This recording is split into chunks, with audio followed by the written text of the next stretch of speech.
Cricket ప్రపంచంలో ఎప్పుడు ఏం జరుగుతుందో ఎవరూ ఊహించలేరు.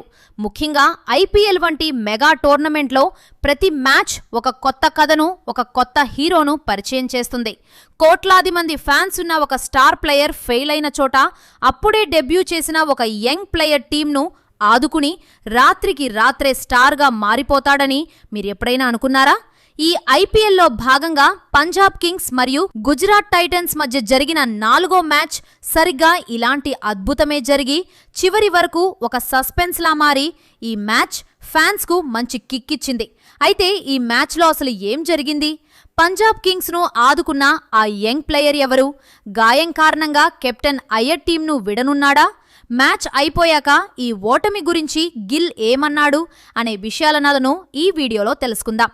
వీడియోని ఎక్కడా స్కిప్ చేయకుండా చివరి వరకు చూడండి. ఈ మ్యాచ్కు వేదికైన ముల్లాన్పూర్లోని మహారాజా యాదవీంద్ర సింగ్ అంతర్జాతీయ క్రికెట్ స్టేడియం గురించి మనం ముందుగా మాట్లాడుకోవాలి. ఇది ఐపీఎల్ చరిత్రలో ఇంకా కొత్త వేదికగానే ఉంది. ఇక్కడ పిచ్ సాధారణంగా బ్యాటింగ్కు అనుకూలిస్తుంది, కానీ ముంబై లేదా బెంగళూరు పిచ్లా అంత సులభంగా ఉండదు.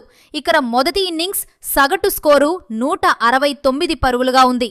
అంటే 185 నుండి 200 పరుగులు చేస్తేనే ఏ జట్టుకైనా సేఫ్ అని అనిపిస్తుంది.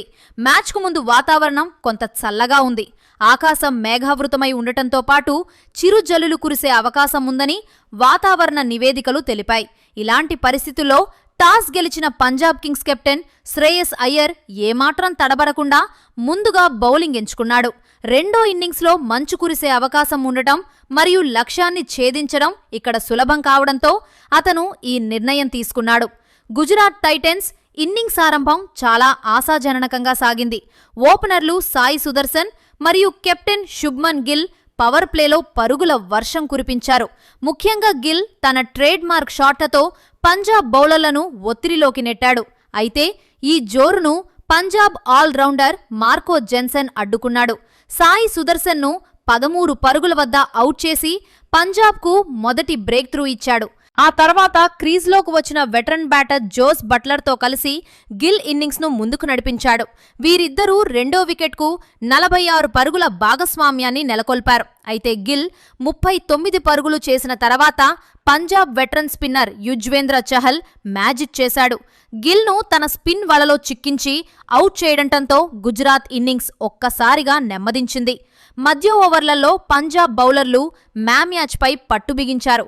చహల్ తన అద్భుతమైన స్పిన్తో గుజరాత్ బ్యాటర్లను కట్టడి చేయగా, మరోవైపు విజయ్ కుమార్ వైశాఖ్ తన పేస్తో వికెట్లు పరగొట్టాడు. జోస్ బట్లర్ 38 పరుగులు చేసి క్రీజ్లో పాతుకుపోయినట్లు అనిపించినా చహల్ బౌలింగ్లో జేవియర్ బాట్లెట్కు క్యాచ్ ఇచ్చి వెనుదిరిగాడు. అరంగేట్రం ఆటగాడు గ్లెన్ ఫిలిప్స్ కొన్ని మెరుపులు మెరిపించి 25 పరుగులు చేసినా వైశాఖ్ బౌలింగ్లో అవుటయ్యాడు.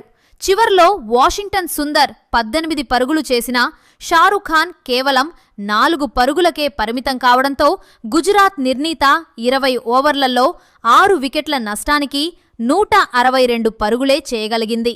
పంజాబ్ బౌలర్లలో వైశాఖ్ 3 వికెట్లు తీయగా చాహల్ 2 వికెట్లు, జెన్సన్ 1 వికెట్ సాధించారు. ఇక్కడ ఒక ఆసక్తికరమైన విషయాన్ని మనం గమనించాలి. పంజాబ్ పేసర్ అర్ష్దీప్ సింగ్ ఈ మ్యాచ్లో ఒక విచిత్రమైన రికార్డును మూటగట్టుకున్నాడు. తన చివరి ఓవర్లో అతను ఏకంగా 11 బాల్స్ వేయాల్సి వచ్చింది. వరుసగా వైడ్లు, ఒక నో బాల్ వేయడంతో అది ఐపీఎల్ చరిత్రలోనే అత్యంత సుదీర్ఘమైన ఓవర్లలో ఒకటిగా నిలిచింది. ఈ లోపాన్ని పక్కన పెడితే పంజాబ్ బౌలింగ్ విభాగం గుజరాత్ను ఒక తక్కువ స్కోరుకే కట్టడి చేసిందనే చెప్పాలి. 163 పరుగుల లక్ష్యంతో బరిలోకి దిగిన పంజాబ్ కింగ్స్కు కూడా ఆరంభంలోనే ఎదురుదెబ్బ తగిలింది. ఇంపాక్ట్ ప్లేయర్గా వచ్చిన ప్రియాంష్ ఆర్య కేవలం 7 పరుగులకే కగిసో రబాడా బౌలింగ్లో అవుట్ అయ్యాడు. ఈ దశలో 3వ స్థానంలో బ్యాటింగ్కు వచ్చిన ఆస్ట్రేలియా యువ సంచలనం అరంగేట్రం ఆటగాడు కూపర్ కన్నోల్లి అందరి దృష్టిని ఆకర్షించాడు. ప్రభ్జిమ్రాన్ సింగ్తో కలిసి అతను ఇన్నింగ్స్ను చక్కదిద్దాడు. వీరిద్దరూ రెండో వికెట్కు 76 పరుగుల కీలక భాగస్వామ్యాన్ని నెలకొల్పారు. ప్రభ్జిమ్రాన్ 37 పరుగులు చేసి రషీద్ ఖాన్ బౌలింగ్లో అవుట్ అయిన తర్వాత కెప్టెన్ శ్రేయస్ అయ్యర్ క్రీజ్లోకి వచ్చాడు. అయితే మ్యాచ్ 12వ ఓవర్లో ఒక ఊహించని మలుపు తిరిగింది. రషీద్ ఖాన్ వేసిన బంతిని కన్నోల్లీ బలంగా కొట్టగా అది నాన్ స్ట్రైకర్ ఎండ్లో ఉన్న శ్రేయస్ అయ్యర్ మణికట్టుకు బలంగా తగిలింది. అయ్యర్ నొప్పితో విలవిలలాడాడు. ఫిజియో వచ్చి చికిత్స అందించాల్సి వచ్చింది. ఆ మరుసటి ఓవర్లోనే ప్రసిద్ కృష్ణ వేసిన మొదటి బంతికే అయ్యర్ 18 పరుగుల వద్ద అవుటయ్యాడు. ఇక్కడి నుండే పంజాబ్ పతనం మొదలైంది. ప్రసిద్ కృష్ణ తన అద్భుతమైన స్పెల్తో పంజాబ్ మిడిల్ ఆర్డర్ను కుప్పకూంచాడు.